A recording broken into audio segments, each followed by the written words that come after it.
പൈപ്പിൽ ചോട്ടില്ല പ്രണയം കണ്ട് ഇതുപോലെ കണ്ണും നോക്കിയിരുന്നതാണ് ഞാൻ ഇന്ന് ചുമട് വെള്ളം ചുമന്നുകൊണ്ട് കിടക്കണത്. ഡൈ നീ പഞ്ചായത്തിലുള്ളതല്ലല്ലോ, നീ അങ്ങോട്ടേക്കിട്ട് പോർക്ക. ഡി പൈപ്പിലാകെ ഒരു അല്പം വെള്ളേ ഉള്ളൂ. എന്റെ വീട്ടിൽ നിന്ന് ഞാൻ ഒരു കുടയെ കൊണ്ടുവന്നുള്ളൂ, നിന്റെ വീട്ടിൽ നീ 3 കുട കൊണ്ടുവന്നാടി. അനാവശ്യം പറഞ്ഞോളെ, ഞാൻ ഒരൊറ്റ കുടമേ ഇവിടെ കൊണ്ടുവച്ചിട്ടുള്ളൂ. എടി മണ്ടക്കാട് പോയി 50 രൂപ എടുത്ത് വാങ്ങിച്ച ഒരു കുട കൊണ്ട് ഞാൻ കൊണ്ടുവന്നിരിക്കണത്. മണ്ടക്കാട്ടിന് വാങ്ങിച്ചോണ്ടോ നിന്റെ കുട എടുത്ത് ഞാൻ നിന്റെ മണ്ടക്കാട്ടി അതിന് ഇതിരി പൊളിക്കൂടി.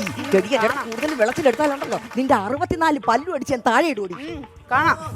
എന്താ മണ്ടത്തരം എന്റെ പൊന്നു ചേച്ചി പറയുന്നേ? ഒരു മനുഷ്യന് 32 പല്ലല്ലേ ഉള്ളൂ, പിന്നെ നിങ്ങൾ എങ്ങനെ 64 പല്ല് അടിച്ചിരുന്നത്? അറിയാടാ, ഞാനും ഇവളും കൂടെ വഴക്കുണ്ടാക്കുമ്പോ നീ ഇടയിൽ കയറുമെന്ന് എനിക്ക് നന്നായിട്ട് അറിയാം. നിന്റെ പല്ലും കൂടെ ചേർത്താണ് ഞാൻ 64 പല്ലെന്ന് പറഞ്ഞത്. അല്ല അതൊക്കെ പോട്ടെ, ഇപ്പൊ നിങ്ങളുടെ രണ്ടുപേരും പ്രശ്നം ഇവിടുന്നു. ഇവിടെ പൈപ്പിലാണെങ്കിൽ ഒരു തുള്ളി വെള്ളം എടുക്കാനില്ല. എന്റെ വീട്ടിൽ നിന്ന് ഞാൻ ഒരു കുടയെ കൊണ്ടുവന്നുള്ളൂ, എവളെ വീട്ടിൽ നിന്ന് ഇവള് 3 കുടം കൊണ്ടുവച്ചേക്കണം. അത് ശരിയാണാടാ? ചേച്ചി ആ കാണിച്ചത് ശകലം മോശമായ പരിപാടി കേട്ടാ. എന്റെ പൊന്നനിയ, ഞാൻ ഒരൊറ്റ കുടമേ ഇവിടെ കൊണ്ടുവച്ചിട്ടുള്ളൂ. അപ്പൊ ഈ ഇരിക്കുന്ന 2 കുടം ആരെ? അപ്പൊ ഈ ഇരിക്കുന്ന 2 കുടമാണ് വിഷയം. ഇത് സുമതിയുടെ കുടം. സുമതിയുടെ കുടമാണെന്ന് നിനക്കെങ്ങനെ അറിയാം? ഇതിന്റെ മൂട് പോയിരിക്കുന്ന കണ്ടാ മനസ്സിലാവത്തില്ല സുമതിയുടെ കുടമാണുള്ളത്. എടാ മണ്ടാ, മൂട് പൊത്തിരിക്കണ കുടവും വെച്ചുകൊണ്ട് അവൾ എങ്ങനെയാടാ വെള്ളം എടുത്തോണ്ട് പോണത്? എന്റെ ചേച്ചി സുമതി ചേച്ചി ദിവസം ഇവിടെ കുടം കൊണ്ടുവെക്കും. ആ കുടം ആരെങ്കിലും എടുത്തോണ്ട് അങ്ങ് പോകും. അത് പോകാതിരിക്കാൻ വേണ്ടിയാണ് ഈ മൂട് കിഴിച്ചു വെച്ചിരിക്കുന്നത്. സുമതിയുടെ ബുദ്ധി കൊള്ളാം. ഇടാ, എന്നാൽ ഈ പൈപ്പിന്റെ വെള്ളത്തിന്റെ കാര്യത്തിൽ ഒരു തീരുമാനം നീ ഉണ്ടാക്കി തരണം. ചേച്ചി ഒരു കാര്യം മനസ്സിലാക്കണം, ഇനി ഒരു ലോകമഹായുദ്ധം നടക്കുവാന്നുണ്ടെങ്കിൽ അത് ഈ വെള്ളത്തിന് വേണ്ടിയിട്ട് മാത്രമുള്ളതായിരിക്കും. അപ്പൊ അതിന്റെ തുടക്കമായിരിക്കും ഞാൻ ഇന്നലെ കേട്ടത്. എപ്പോഴും എടാ, ഇന്നലെ രാത്രി എവളെ വീട്ടിൽ വെള്ളത്തിന് വേണ്ടി ഭയങ്കര യുദ്ധമായിരുന്നടാ. അത് വെള്ളത്തിന് വേണ്ടിയുള്ള യുദ്ധമൊന്നും അല്ലെന്ന്. അങ്ങനെ വന്നിട്ട് വെള്ളം അടിച്ചിട്ട് രാത്രി കിടന്ന് ബഹളം ഉണ്ടാക്കിയതാ. എവളെ പറച്ചിലേട്ടത്തൊന്ന് എവളെ ഭർത്താവ് കുടിക്കാത്ത മാന്യനാണ്. ഞാനിവിടെ നിന്നാലേ ശരിയല്ലേ, എവളെ വലമൊക്കെ ഞാൻ പറഞ്ഞു. നിങ്ങളുടെ രണ്ടുപേരുടെ കാര്യം കൊണ്ട് ഞാൻ തോറ്റു. എനിക്കുണ്ടല്ലോ ഇവിടെ കിടന്ന് ഉറങ്ങാൻ പറ്റുന്നില്ലെന്ന്. അല്ല, നിന്റെ വീട് എവിടെ? എന്റെ വീട് അങ്ങ് കുറച്ചങ്ങ് മാറി. നീ അപ്പൊ ഇവിടെ കിടന്നല്ലോ ഉറങ്ങണത്, നിന്റെ വീട്ടിൽ പോയി കിടന്നുറങ്ങടാ. ഒരു കാര്യം ചെയ്, ഈ വെള്ളത്തിന് ഒരു പരിഹാരം നീ എങ്ങനെയെങ്കിലും കണ്ടെത്ത്. ഈ വെള്ളത്തിന് പരിഹാരം എന്നെ കൊണ്ട് കാണാൻ പറ്റത്തില്ല. നിങ്ങൾ വോട്ടിട്ട് വിജയിപ്പിച്ചെടുത്ത മെമ്പർ ഉണ്ടല്ലോ, MV ശശി, അങ്ങാര് വരട്ടെ, അല്ലാതെ എന്നോടല്ല പറയേണ്ടത്. അപ്പൊ എല്ലാവർക്കും സുഖങ്ങളൊക്കെ തന്നല്ലേ? ഞങ്ങൾ എല്ലാവർക്കും സുഖം തന്നെ. ഇവിടെ വോട്ട് ചോദിക്കാൻ വന്നതാ, ഇപ്പോഴാ പിന്നെ കാണുന്നത്. പിന്നെ വോട്ട് ചോദിക്കാൻ വന്നപ്പോ ഇവിടെ കുറച്ച് കാര്യങ്ങൾ നമുക്ക് വാഗ്ദാനം ചെയ്തായിരുന്നല്ലോ. ആന തരാം, ചേന തരാം, എന്നിട്ട് ഇവിടെ നമുക്ക് എന്താ തന്നു? വോട്ട് ചോദിക്കാൻ വന്നപ്പോ നിങ്ങൾ ഏതാണ്ട് വാഗ്ദാനങ്ങളൊക്കെ നിന്നു. അല്ല, ഞാനൊരു കാര്യം ചോദിക്കട്ടെ. ഇയാൾക്ക് 2.5 സെന്റ് വിരാടമുണ്ട്, അതിൽ നിറച്ചൊരു വീടുമുണ്ട്. ഈ ആനയും ചേനയൊക്കെ തന്നെ ഇയാളെ എവിടെ കൊണ്ടൊന്ന് വെക്കും? ഇതൊക്കെ ആരോടാ പറയുന്നത്? ഇതൊക്കെ പോട്ടെ, എനിക്കോ വീടോ വേണ്ട. ഇപ്പൊ നിങ്ങൾ ഈ പൈപ്പിന്റെ കാര്യത്തിൽ വല്ല തീരുമാനം വല്ലതും എടുക്കും. പൈപ്പിൽ ഇപ്പൊ എന്താ വിഷയം? എന്തോ ആ പൈപ്പ് അങ്ങോട്ട് പൊട്ടിക്കിടക്കുന്നു, അതിന്റെ പണി വല്ലതും അങ്ങോട്ട് പെട്ടെന്ന് അങ്ങോട്ട് ചെയ്യാൻ നോക്ക്. ഇങ്ങോട്ട് നോക്കി, ഞാനിവിടുത്തെ മെമ്പറാണ്, അല്ലാതെ പ്ലംബർ അല്ല. മനസ്സിലായോ? ഇനി ഇവിടെ നിങ്ങളോട് നിന്ന് സംസാരിക്കാൻ എനിക്ക് വയ്യ. അപ്പൊ ഞാൻ പോന്നു. അപ്പോഴേ അടുത്ത തെരഞ്ഞെടുപ്പിന് കാണാം. അല്ല, ഒരു മുനവച്ച വാക്ക്, അതെന്തോ അങ്ങനെ പറഞ്ഞു? അല്ല, ഇനിയിപ്പോ അടുത്ത തെരഞ്ഞെടുപ്പിനെ നിങ്ങളെ കാണാനൊക്കെ പറ്റത്തില്ല. എല്ലാം എന്റെ തലയിലാണല്ലോ ദൈവമേ വന്ന് കയറുന്നത്. അതൊക്കെ പോട്ടെ, ഞാൻ ചെറിയൊരു കാര്യം പറഞ്ഞു.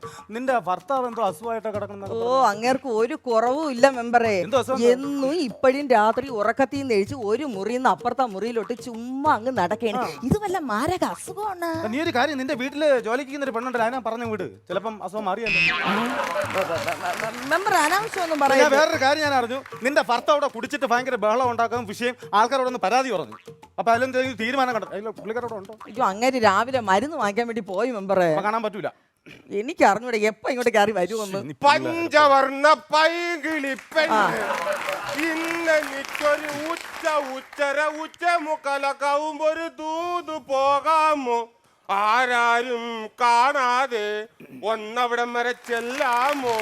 കുറിമാനം കൊണ്ടോടുത്തിട്ട് വാരാമോ? ചായ കുടിക്കാൻ വല്ലതൊക്കെ തരാം. ഞാനിവിടെ നിന്നാ ശരിയാകത്തില്ല. ഇവൻ കുടിച്ചിട്ടിരിക്കുകയാണ്. ഞാൻ വല്ലതൊക്കെ വിളിച്ച് പറയും. ശരിയുള്ളവരെ, എനിക്ക് ചോദിക്കാനുള്ള ഇവിടുത്തെ ചേച്ചിമാരെടുത്താണ്. നിങ്ങൾ ഇവിടെ അയൽക്കൂട്ടത്തിന്റെ പേരിൽ അച്ചപ്പം ഉണ്ടാക്കുന്നു, മുറുക്കുണ്ടാക്കുന്നു, വാഴയ്ക്കപ്പം ഉണ്ടാക്കുന്നു. എന്തുകൊണ്ട് നമ്മളെ പോലെയുള്ള പാവപ്പെട്ട കുടിയന്മാർക്ക് വേണ്ടി ചാരായം മാറ്റി തന്നുകൂടാ? എങ്കിൽ നമ്മൾ ഈ ലിവറിന് മുമ്പ് കിടക്കേണ്ട വല്ല കാര്യം ഉണ്ടായിരുന്ന ഈ ചേച്ചിയാണ് നമ്മളവിടെ തൊഴിലുറപ്പിന്റെ ജോലിക്ക് വന്നത്.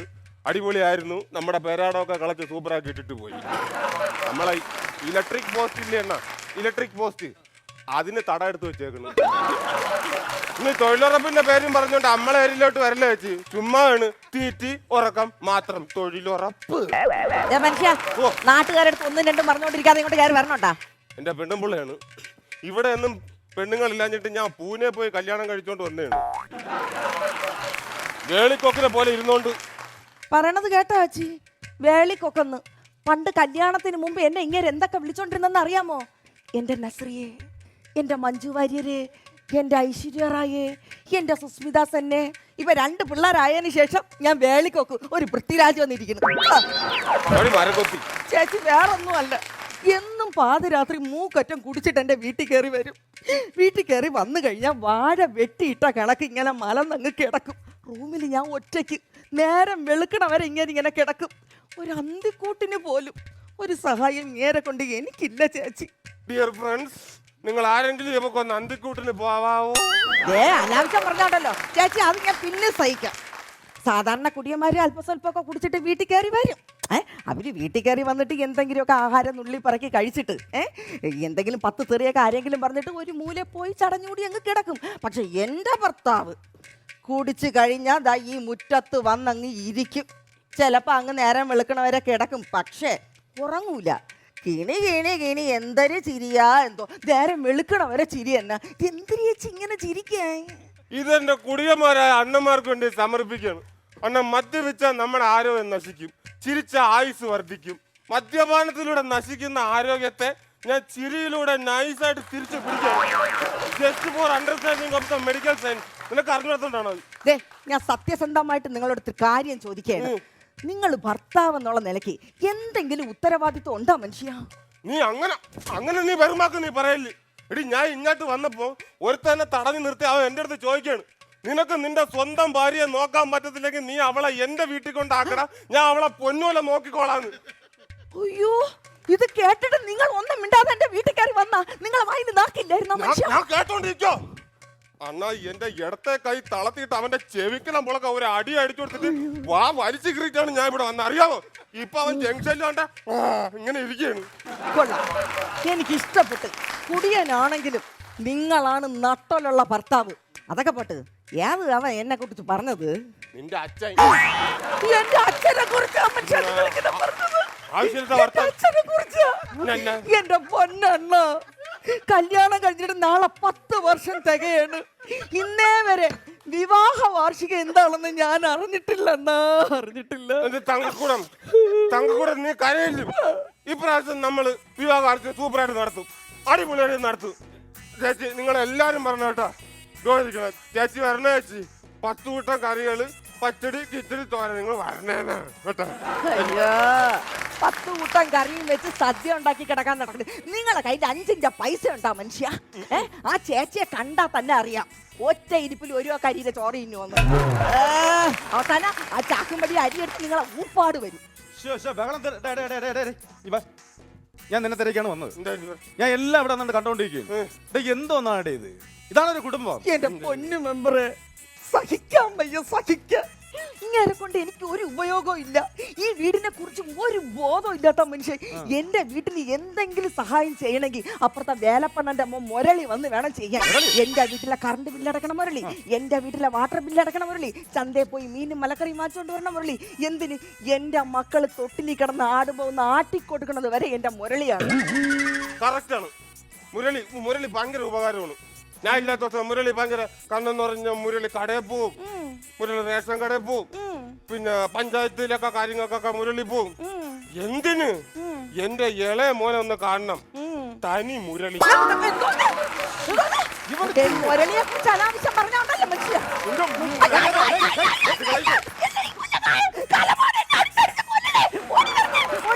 അയ്യോ മെമ്പറെ ആംബുലൻസ് വിളി, വയ്യ, ഇയാളെന്റെ കണ്ണൊക്കെ അടിച്ചു പൊട്ടിച്ച്.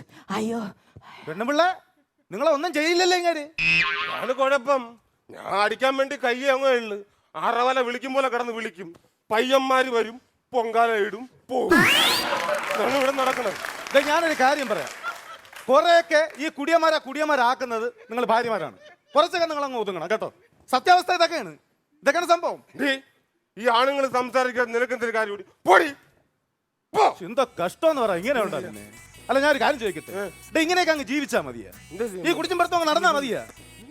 അതൊക്കെ എന്റെ കുടുംബം. ഞാൻ എന്റെ കുടുംബത്തിൽ നിന്ന് കഴിഞ്ഞാൽ എന്റെ ഭാര്യ, എന്റെ കൊച്ചുങ്ങള്, എന്റെ അമ്മ, ഇതാണ് കുടുംബം. സുരക്ഷത. ഈ മാന്യൻ രാത്രി ഒരു 1:30 മണിയാകുമ്പോ എന്റെ വീട്ടിന്റെ അവിടെ കിടന്നൊരു കറക്കാൻ തരാണ് ഈ മെമ്പർ. എന്താ പറഞ്ഞ രാത്രി 1:30 മണിയാകുമ്പോ എന്റെ വീട്ടിന്റെ അവിടെ കിടന്നൊരു കറക്കാൻ തരും. ഞാനൊരു മെമ്പറാണ്, മാന്യമായിട്ട് സംസാരിക്കണം. ഞാൻ മൊബൈലിൽ പിടിച്ചു വെച്ചിട്ടുണ്ട്. മൊബൈൽ പിടിച്ചു വെച്ചു. അതൊക്കെ ഞാൻ പിടിച്ചു. ഓ അതാ ഞാൻ ഇപ്പോഴാണ് ഓർത്ത്. സംഭവം വേറെ ഒന്നുമല്ല, എനിക്ക് ഈ കഫക്കെട്ടിന്റെ അസുഖമുണ്ട്.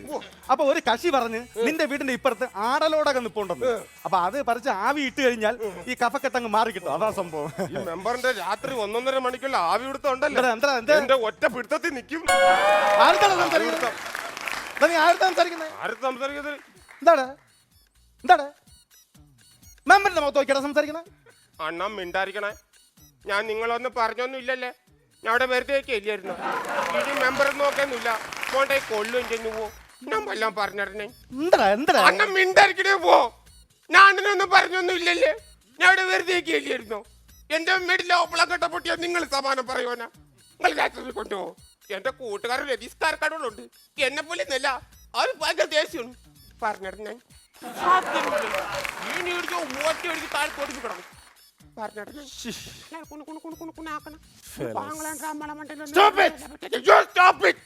Kalpana Chawla was born in Karnal, a small town in Haryana. She belonged to middle class. എവിടെ പോണത്? ഒരു കാര്യം സംസാരിച്ചോണ്ടിരിക്കുമ്പോ എവിടെ പോണ? ഇവിടെ വാ. നീ അന്നൊന്നും പറഞ്ഞില്ലല്ലേ? 1908 ഞാൻ ജനിച്ചിട്ട് പോലുമില്ല. സുൽത്താൻ അബ്ദുൽ ഹമീദിനെ കൊണ്ട് യുവ തുർക്കികൾ റിപ്പബ്ലിക് അംഗീകരിപ്പിച്ചപ്പോൾ അന്ന് ഈ പറഞ്ഞമാരാരുമില്ലായിരുന്നു. ഞാൻ മാത്രമേ ഉണ്ടായിരുന്നുള്ളൂ. സ്വാതന്ത്ര്യം മേടിക്കാൻ കിഴങ്ങൊക്കെ അഭിച്ചത് ഞാനും ടിപ്പു സുൽത്താനും പറഞ്ഞ കൂടിപ്പോവും. നിനക്ക് വേണ്ടിട്ടല്ലടാ ഞാൻ പറഞ്ഞത്. ഇതെന്ത് കഷ്ടമെന്ന് പറ. നിങ്ങൾ അമ്മളം കൊച്ചാക്കൊന്നും വേണ്ട കേട്ടാ. നമുക്ക് പയ്യന്മാരൊക്കെ ഉള്ള തന്നെ ഇവിടെ. നിന്നെ കുറിച്ച് ഒരുപാട് പരാതികൾ എനിക്കുണ്ട്, ഞാൻ കേട്ടിട്ടുണ്ട്. പരാതി പറഞ്ഞു. ഈ ഇടയ്ക്ക് ഞാൻ അതുവഴി ആ ബസ് സ്റ്റാൻഡ് അല്ലേ കൂടെ നടന്നു വന്നപ്പോ നീ കുടിച്ച് മതോന്മത്തനായിട്ട് ആ ഓടൻ അവിടെ ഇങ്ങനെ കിടക്കുന്നത്. അതാ വന്നിട്ട് നിന്റെ വായിക്കൂടെ നൊരയും പതി നാണമുണ്ടോടാ നിനക്ക്? അത് ചെറിയൊരു അബദ്ധം പറ്റിയാണ്. എന്താ അബദ്ധം? ഈ ടച്ചിങ്സിന് അച്ചാറെന്നും പറഞ്ഞുകൊണ്ട് കടിച്ചു പറിച്ചത് ഷാമ്പുവിന്റെ കവറായി പോയി. പിടുത്തത്തിന്റെ പുറത്ത് പുല്ലുമല്ല നമ്മൾ അറിയണം. നമുക്ക് കിട്ടുന്ന നമ്മൾ കുടിക്കും. എന്റെ പൊന്നളിയാ പാത ഏതിലേ വന്നെന്ന് ഒരു പിടുത്തമില്ല.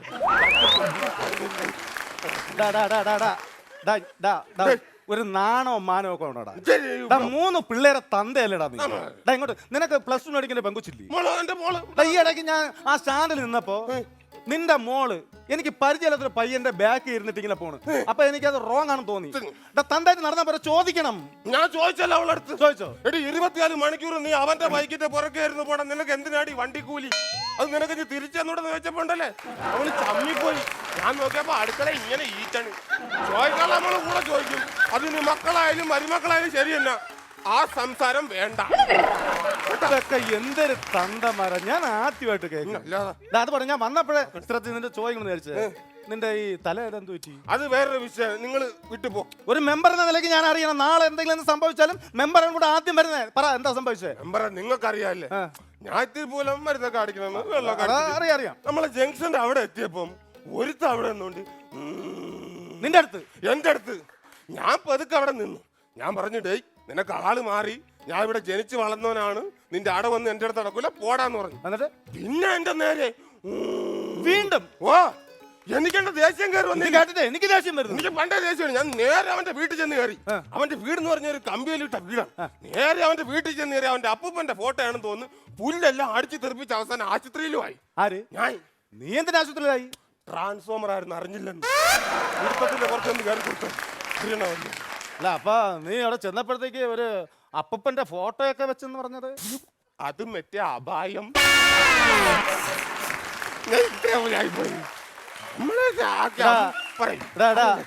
കുറച്ചൊക്കെ ഇങ്ങനെ കുടിച്ചിട്ടേ ഇല്ല വാലും ലഗാനും ഇല്ല ഇങ്ങനെ നടന്നാ പോരാ. കുറച്ചൊക്കെ ഒരു മാന്യത വേണം അവിടെ. സംസാരം നീ എന്താ നാളെ എനിക്ക് പഞ്ചായത്തിൽ എന്താ കാണിച്ച നീ? പിന്നെ നിങ്ങൾ കുടിച്ചിട്ട് ഒരുമാതിരി വൃത്തിയേറ്റ സ്വഭാവം നിർത്തണേ.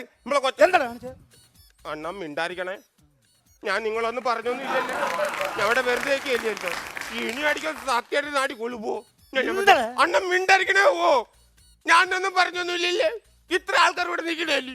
ഇനി അടിക്കാൻ സത്യമായിട്ട് നാടി കൊള്ളുപോ.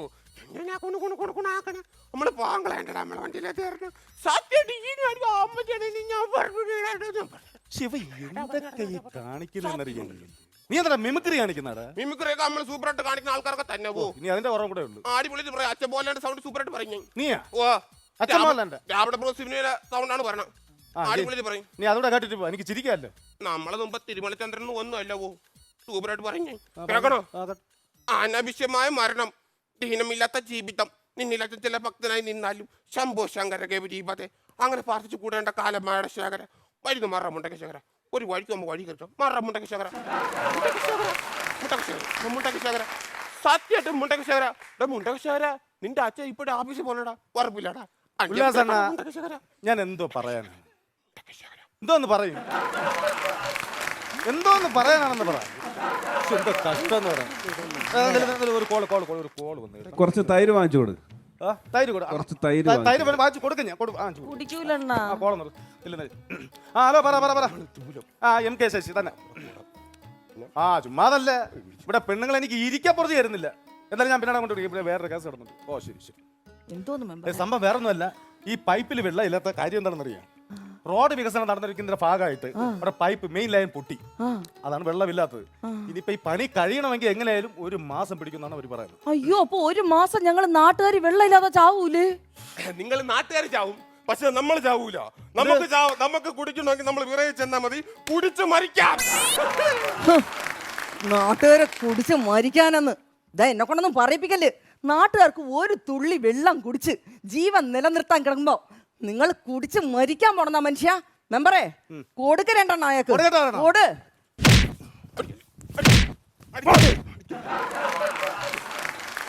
എന്റെ പൊന്നു മെമ്പറേ, ഇപ്പോഴാണ് ഈ പഞ്ചായത്തിന് വേണ്ടി നിങ്ങൾ ഒരു നല്ല കാര്യം ചെയ്തത്. മെമ്പറേ, എനിക്ക് ഇതുപോലെ കുടിക്കാൻ വെള്ളം കിട്ടും. നീ കുടിക്കാൻ വെള്ളം നിനക്ക് ബീറോ ഉണ്ടല്ലോ, അങ്ങോട്ട് ചെല്ല്. എനിക്ക് ആ വെള്ളം വേണ്ട, എനിക്ക് പച്ചവെള്ളം മതി. ഇപ്പൊ മനസ്സിലായ വെള്ളത്തിന്റെ വില? ഓരോ തുള്ളിയും വിലപ്പെട്ടതാണ്, അത് നശിപ്പിക്കരുത്. അത് പ്ലംബർ ആയാലും മെമ്പർ ആയാലും.